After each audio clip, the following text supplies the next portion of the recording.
Non mais Titouni, je vais pas jouer au caillou en fait. On a vraiment des têtes bizarres quand on se maquille. Vive la Chine.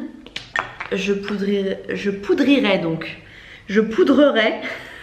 Hello tout le monde, aujourd'hui je vous retrouve enfin pour une routine make-up.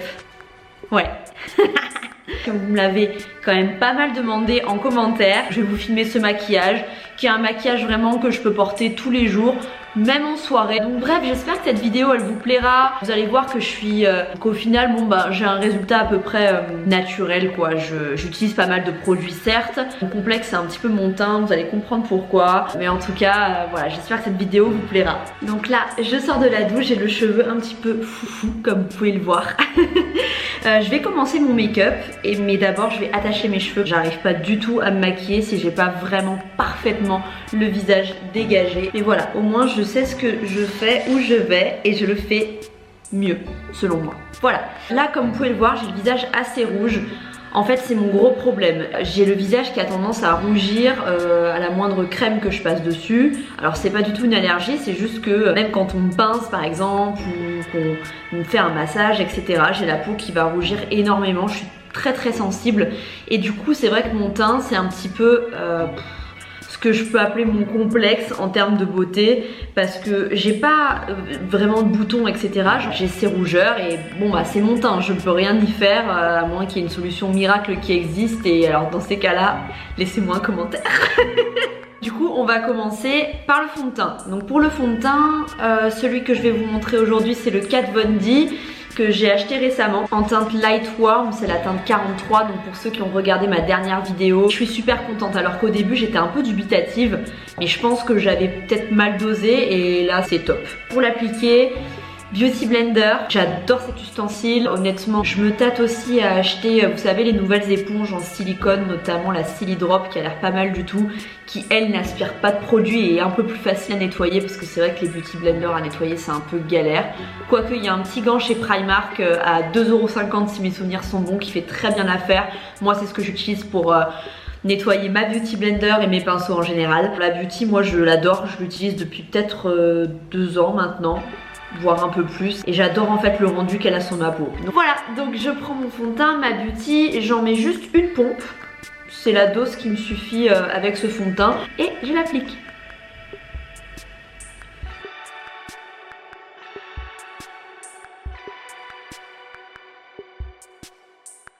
Oui mon titou, viens, viens. Voilà. Le retour de Titouni. Oui mon bébé.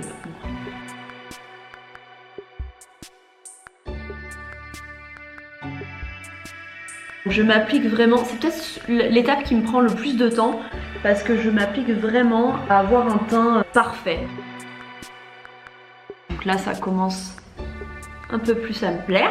Alors c'est marrant parce que ce fond de teint il est connu pour être très couvrant en fait. Bon moi j'en mets qu'une pompe donc c'est peut-être pour ça que je trouve que oui certes il est couvrant et en même temps je le trouve naturel donc bon.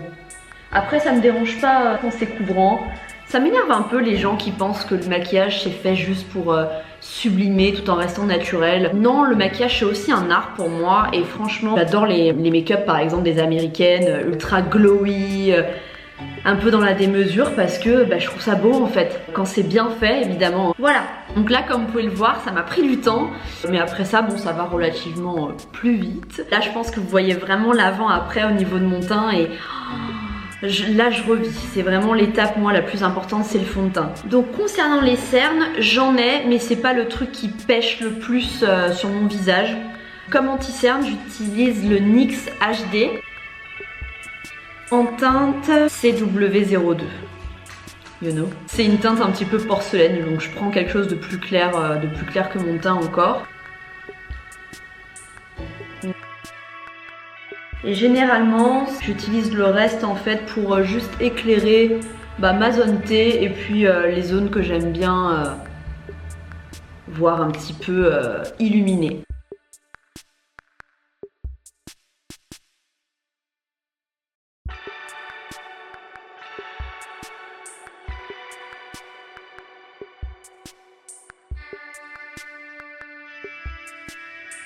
Voilà. Ensuite je vais poudrer l'anti-cerne que je viens de mettre avec la poudre HD également de chez NYX. C'est une poudre libre classique blanche.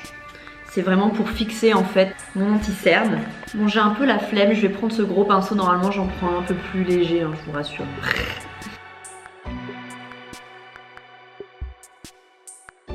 Voilà, je poudrerai le reste de mon visage après. Là, je vais m'attaquer au blush. En fait, pour le blush, j'ai une poudre bronzante de chez Kiko, la 11. J'adore en fait le rendu en blush, donc je prends pas forcément un blush, bien que j'ai une palette pas trop mal. Mais non, je vais faire avec ça parce que j'adore vraiment la couleur.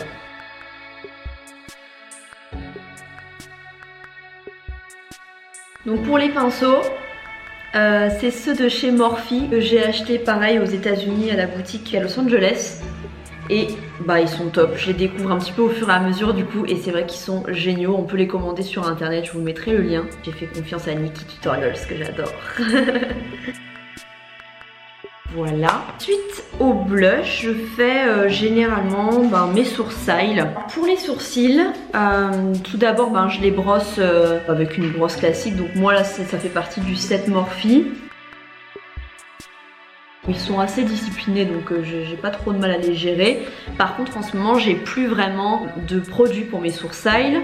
Faut que je passe chez Sephora en racheter. Je prends généralement le Brow Wiz de chez Anastasia Beverly Hills en termes de crayon, donc pour remplir les trous, et je les fixe avec le gel pour sourcils de chez Anastasia Beverly Hills également. Et là je n'ai plus ni l'un ni l'autre, donc j'ai pris un ancien pinceau que j'avais acheté chez Monoprix à belle lurette qui fait très bien l'affaire. En fait, tous les produits que j'ai encore chez moi, qui sont des marques qui testent sur les animaux, je les ai pas jetés bêtement, je les termine en fait. Voilà, donc comme là par exemple, j'ai plus rien pour mes sourcils, j'ai encore ce crayon, mais bien évidemment que je n'achèterai plus de produits testés. Je me suis fait avoir d'ailleurs récemment.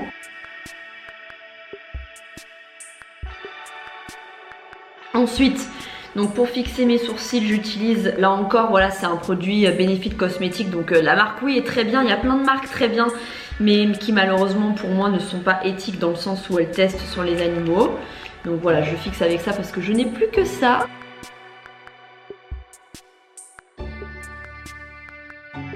Une fois que mes sourcils sont faits, généralement je passe un tout petit peu de poudre libre partout sur mon visage. Souvent aussi c'est pour un peu radoucir le blush parce que des fois j'ai la main lourde. Bon là en l'occurrence non. Je poudre pas tout le temps parce que je brille pas tellement. J'ai une peau plutôt sèche en fait depuis mon traitement pour l'acné qui date de pourtant il y a 10 ans maintenant, même plus. Ensuite, quand je suis d'humeur un petit peu, je prends ma petite poudre de chez Too Faced que je crois que je vous avais présentée dans une vidéo favori. Donc c'est un highlighter. Et voilà, j'en mets juste quelques, vraiment très légèrement, un tout petit peu au-dessus de mon blush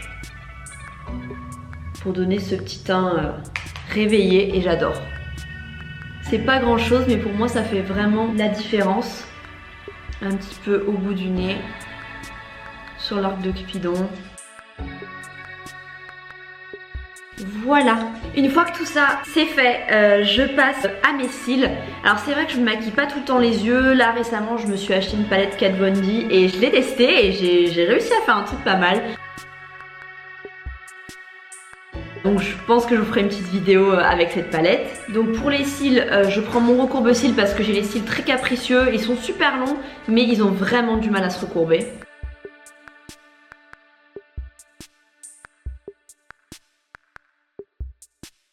Alors je lésine pas sur le recourbe-cils, peut-être qu'ils m'en voudront un jour, mais c'est vrai que franchement ils se recourbent pas. Donc pareil en ce moment c'est la dèche même pour le mascara, au point que j'ai dû prendre un échantillon clinique. Donc pareil c'est un produit qui teste, hein. C'est pas une marque que j'achète. Moi j'utilise le Better Than Sex de chez Too Faced que j'adore vraiment. Et là du coup il faut que j'en rachète.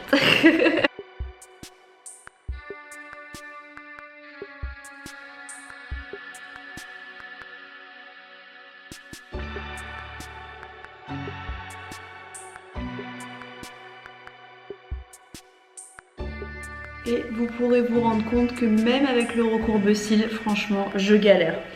Donc certes ça éveille quand même un peu plus mon regard, mais c'est pas non plus la folie furieuse quoi. Une fois que tout ça est fait, je peux passer à mon étape préférée je pense, c'est celle du rouge à lèvres. C'est vrai que j'adore mettre en valeur mes lèvres. À défaut de savoir trop maquiller mes yeux, je penche sur les lèvres. Et là aujourd'hui ce sera le rouge à lèvres liquide mat Smashbox en teinte Chill Zone. C'est une teinte grise que j'adore, que j'ai acheté récemment. Donc c'est une teinte très froide. Le pinceau est trop bien.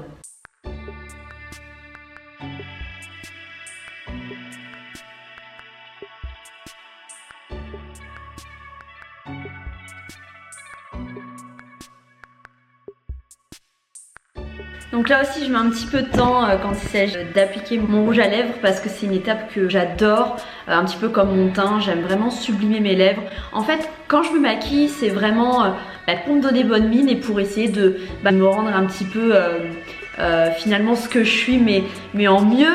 Voilà, je pense qu'on fait tout ça un petit peu pour ça et puis pour se sentir jolie, même si y a pas besoin de make-up pour se sentir jolie. Mais voilà, ça aide, c'est toujours un petit coup de pouce, c'est hyper agréable. Donc voilà, cette vidéo elle est terminée, j'espère qu'elle vous aura plu, j'espère que mon maquillage vous aura plu. C'est pas comme je vous avais dit au tout début, c'est pas ultra transcendant, mais c'est vraiment ce que je fais au quotidien pour aller travailler, pour aller faire mes courses.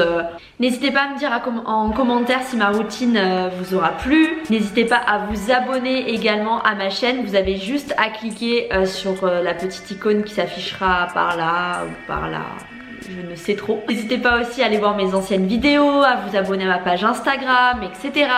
Moi en attendant je vous embrasse tous et je vous remercie infiniment pour tout le bonheur que j'ai à lire vos commentaires. Vous êtes de plus en plus nombreux. Je vous embrasse tous, à bientôt.